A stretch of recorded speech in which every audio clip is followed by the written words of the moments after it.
ही सबसे अच्छी चीज़ होती है। ये कहते हैं कि इनकी अपनी वालदा का बता रहे थे कि उन्होंने गवर्नमेंट जॉब हासिल करना चाहिए। किसी शख्स ने कहा कि आप अगर अपना कुछ ज़ेवर मुझे दे दें तो मैं आपकी सिफारिश कर दूंगा। उन्होंने दे दिया और उनको जॉब मिल गई।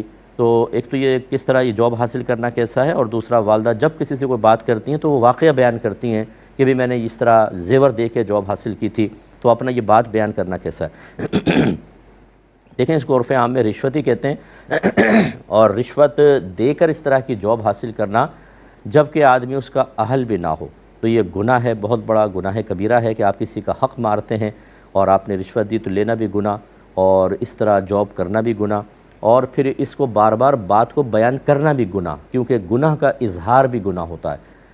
और अगर फ़र्ज़ कर लें ऐसा है कि आप बिल्कुल उस जॉब के काबिल हैं, जो तजर्बा एक्सपीरियंस मांगा है वो भी आपके पास है, टैलेंट भी है, सलाहियत भी है, सब कुछ है, लेकिन बग़ैर रिश्वत दिए ये जॉब मिल ही नहीं सकती है, जैसे आजकल मामलात हैं, उस सूरत में अगर रिश्वत देकर आप लेते हैं तो इसकी गुंजाइश निकल सकती है।